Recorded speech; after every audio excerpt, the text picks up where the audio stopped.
Hi friends. నేటి stock market ట్రేడర్స్కి చిన్న కథ.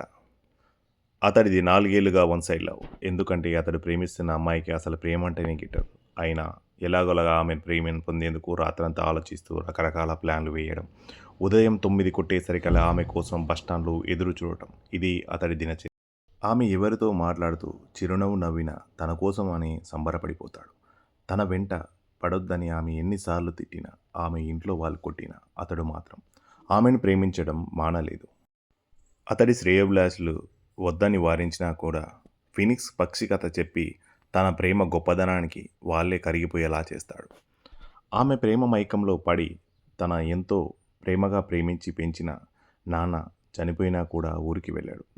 ఇదంతా మనకు తెలిసిన సినిమా ప్రేమ కథే. కానీ స్టాక్ మార్కెట్ను పిచ్చిగా ప్రేమిస్తున్న చాలామంది చిన్న మదుపర్ల కథ కూడా అచ్చం ఇలాగే ఉంటుంది. అక్కడ ఆమె ప్రేమ గిట్టదని తెలిసినా వెంటపడతాడు. ఇక్కడ ట్రేడింగ్తో అందరికీ లాభాలు రావని తెలిసినా అందులోకి దిగుతాడు. అక్కడ 9 గంటలకల్లా బస్టాండ్లో హాజరేసుకున్నట్లు ఇక్కడ ఉదయం 9 ఎప్పుడవుతుందా, మార్కెట్ ఎప్పుడు మొదలవుతుందా అని ఆతృతతో ఎదురు చూస్తుంది. అక్కడ ఆమె ఎందుకో చిరునవ్వు నవ్వితే సంబరపడినట్లు, ఇక్కడ ఏ కారణంగానో మార్కెట్ పెరిగితే లాభాలొస్తే తన స్ట్రాటజీ సక్సెస్ అయిందని చంకలు గుద్దుకుంటాడు.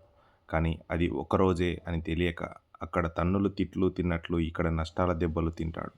ఇక్కడ శ్రేయోభిలాషులు చెప్పినట్టు ఇక్కడ సాక్షాత్ సెబీనే ట్రేడింగ్ ద్వారా 90% మంది నష్టపోతున్నారని హెచ్చరించినా వినడు. సూర్యుడి వేడికి ఫినిక్స్ పక్షి రెక్కలు మాడిపోయినా గాయాలు మనక మళ్ళీ అది సూర్యుని చేరేందుకు ప్రయత్నిస్తుందని ఇక్కడ చెబుతాడు. పెట్టుబడంతా ఆవిరైనా అప్పో చేసో ఆ వస్తువులమ్మో మళ్ళీ డబ్బులు తెచ్చి ట్రేడింగ్లో పెట్టి స్టాక్ మార్కెట్ కటాక్షం కోసం ప్రయత్నిస్తూనే ఉంటాడు. అక్కడ ఆమె ప్రేమ కోసం తన జీవితాన్ని పణంగా పెట్టడమే కాకుండా తండ్రి మరణిస్తే చివరి చూపునకు నోచుకోడు. ఇక్కడ ట్రేడింగ్లో ప్రేమలో పడి తను నష్టపోవడమే కాక తన మీద ఆధారపడిన కుటుంబ సభ్యుల జీవితాలను కష్టాలకు నెడతాడు. అంటే అసలు స్టాక్ మార్కెట్ జోలికే వెళ్ళొద్దంటారా? అలా అనలేదు.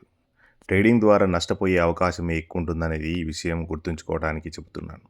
తక్కువ సమయంలోనే లాభాలు ఆర్జించాలనే అత్యాశతో కాకుండా మార్కెట్లో దీర్ఘకాలికంగా పెట్టుబడులు పెట్టిన వారు మాత్రమే లాభాలు ఆర్జిస్తారు.